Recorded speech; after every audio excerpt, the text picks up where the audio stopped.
Welcome to Tone Talk. How's everybody doing today? This is Antonio Moore coming to you from Tone Talks again. Appreciate you guys tuning in.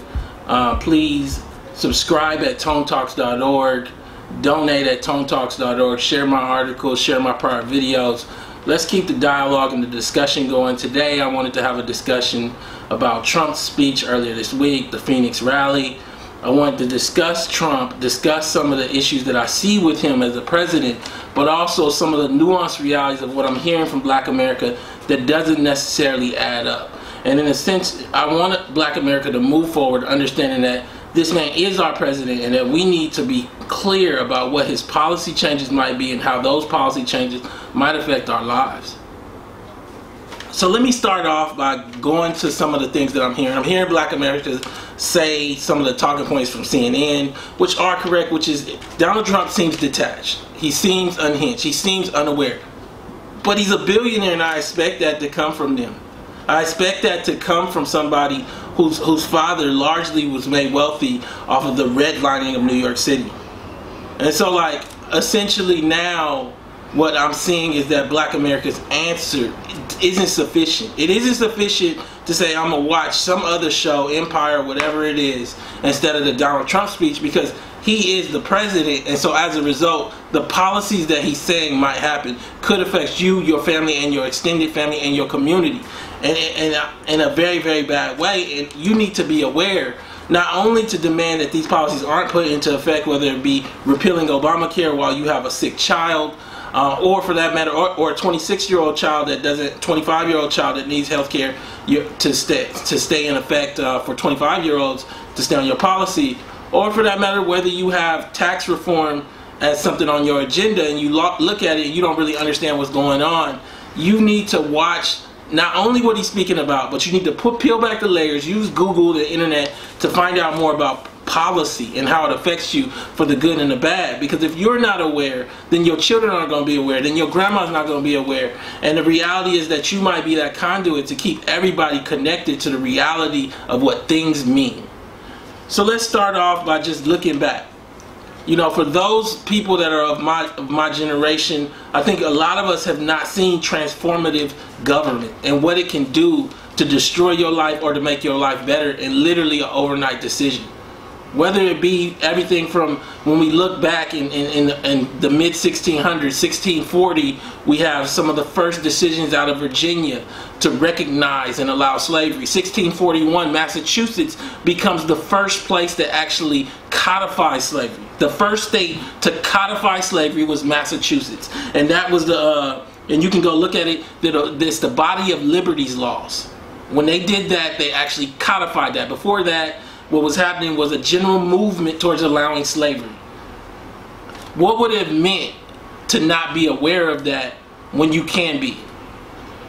This is where we're at, I think. Not to say that slavery is upon us, but the reality is that government, all three branches, legislative, executive, and judicial, can actually affect major changes on your life.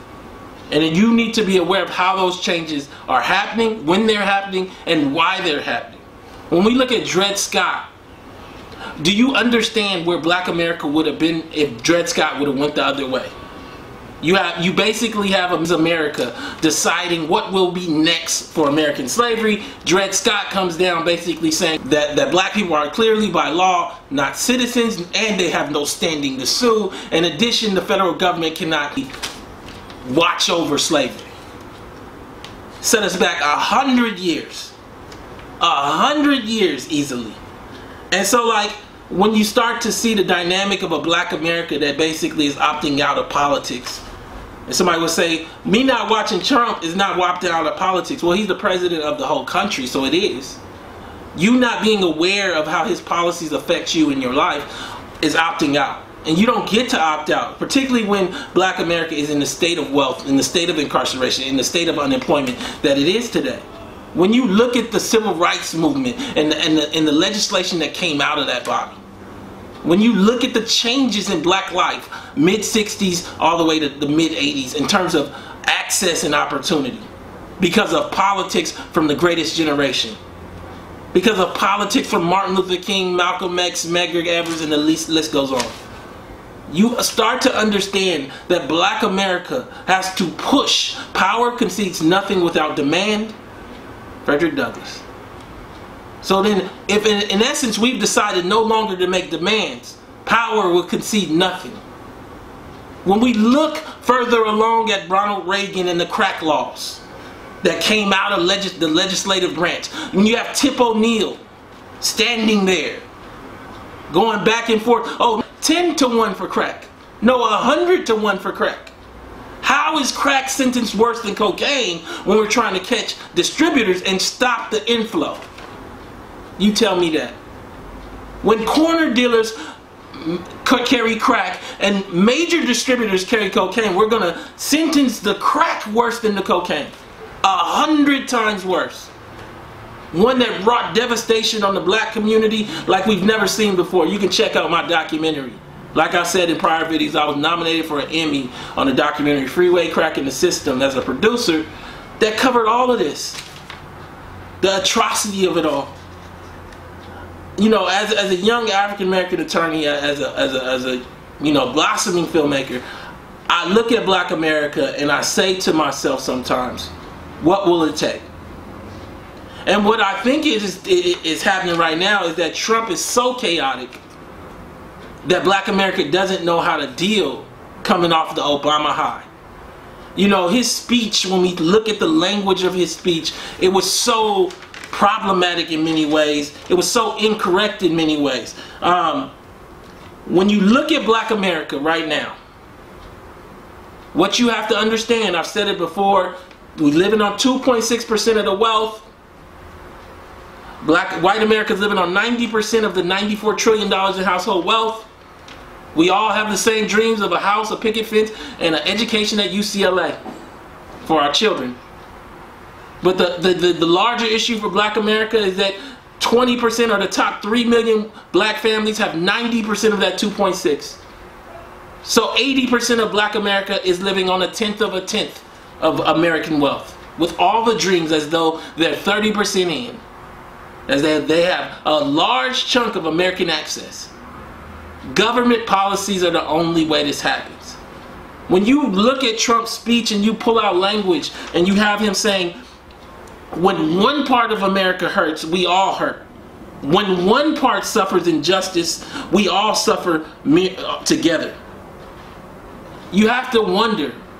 You have to wonder about the realities of mass incarceration and how it goes so clearly against this statement. I've said it to you before. I'm gonna pull it up here. The article that shows that I did, black male incarceration is real and catastrophic. You know, literally, when they count incarceration, they count per 100,000 because it's not supposed to break a single percent. You have white women at 0.1%. You have black women at 0.3%. You have white men at 1%.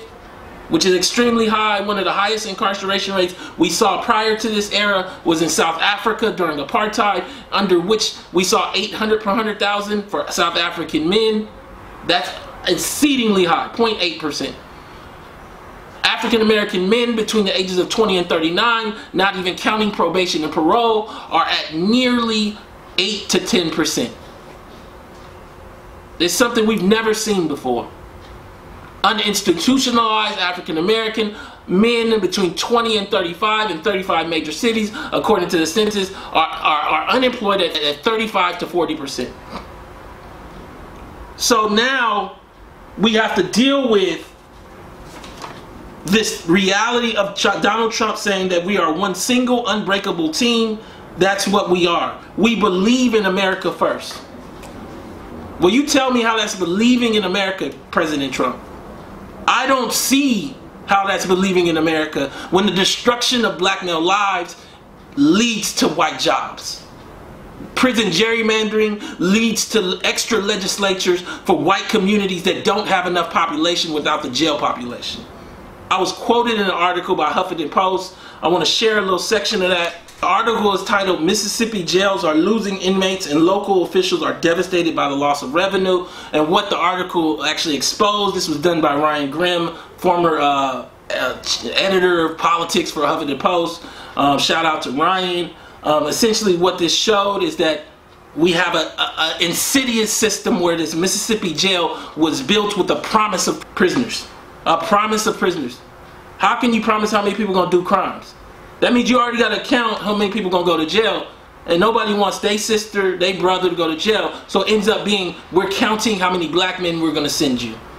I was quoted in this article. I'm going to pull it up. And essentially you can pull the full article up. And what I said is, under the administrations of Reagan and Clinton, incarceration, a social tool used for punishment, also became a major job creator.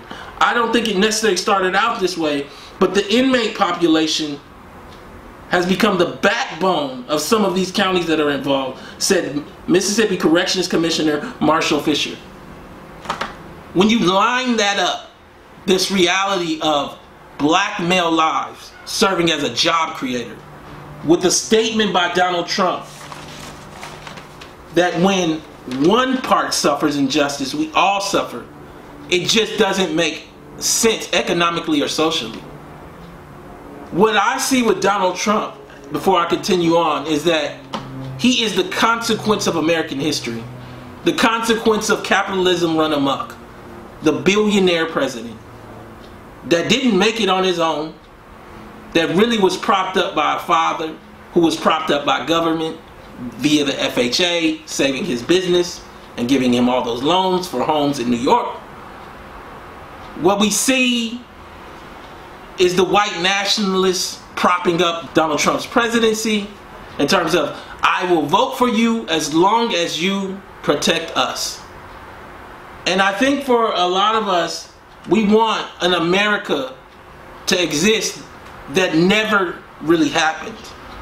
What do I mean? I mean, we want a peaceful America, but we don't really want to deal with how that peace has come to be over the last 25 years. All the African American males, the African American destroyed families that needed to happen to make America exist. So when you say make America great again, I have to wonder whether you're saying make America have a system built on the destruction of black bodies, stay again and again and again. And so we continue on, and you know, Donald Trump made a statement that was just so ambiguous, it really didn't have meaning. He said, I stand in condemnation of the thugs who perpetrate hate and violence. But he didn't call the white nationalist thugs. So that's unclear, just like when he said many sides. That's him basically opting out. And white nationalists that have lynched black bodies are un-American. You know, he strongly condemned the Nazis and the KKK, but he didn't do it the day after when it was most important. That's the pivotal role of a president, to stand amidst the storm and steady the ship. The only thing that I say is that this ship has been running on black bodies since its creation. And what Donald Trump is exposing is the reality that we need to look down, not forward. As a nation, for hundreds of years, even through Obama's presidency, we refuse to acknowledge some of the things that are coming out, which is these statues need to come down. 8 years of a black president, and we didn't ask that question. 8 years of a black president, and we never got to the place that Donald Trump accidentally put us, where we question George Washington's place in our history. The man whose very power emitted from slavery. 317 slaves gave him access to the presidency. The bodies were worth so much money, it made him one of the wealthiest in his state. And so we continue, and we have Donald Trump attacking fake news and crooked news because the Democrats don't have a purpose right now. Empty as a shell. And I think for so much of this, what we see as black America is, because it's confusing, we're going to opt out. Because he's unhinged, we're not going to worry about it. It'll work itself out. And I'm going to tell you today, it's not going to work itself out. At least not in your favor. The politics aren't there for you. The energy of the youth, of the Dr. Kings, of the Medgar Evers, of the energy is not there to demand that people respect you. And I'm here to kind of try to create that energy. I'm here to kind of say to you that we have to contextualize mass incarceration. A world where 1 in 3 African American men have been to jail for crimes that everybody commits. It's funny because for so long we dealt with, should we let them out? I think so. Many of them that are there for small crimes should be definitely reviewed. But I also think that we should punish everybody the same.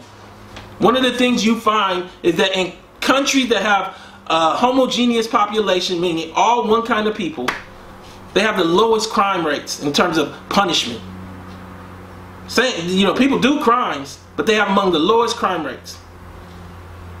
But you find at the same time, countries that are the most diverse and have a population that's considered expendable, they have among the highest crime rates.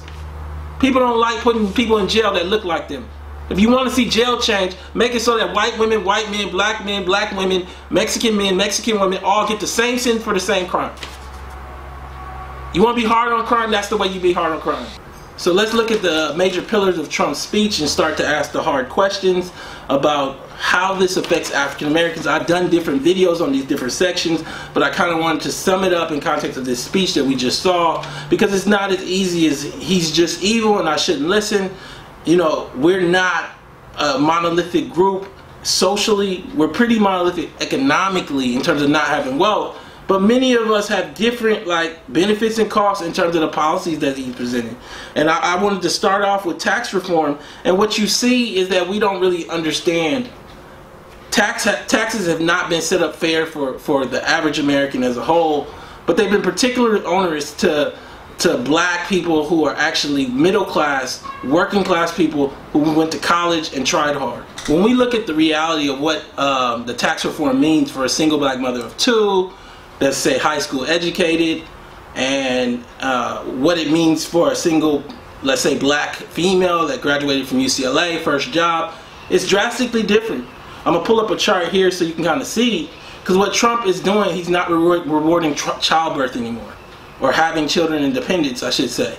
And that's for the good and the bad for certain groups. When you look at what we've been seeing, I can only use data to kind of show you, or use a numerical example. Say you have a black girl, first job out of UCLA, making $35,000. Let's say she paid $5,200 in tax. That brought her down to like $29,800 or something. Let's just say $30,000 round. The taxable amount on that is about let's say $4,000. You take out that $5,200, she overpaid by $1,200, she gets a $1,200 refund.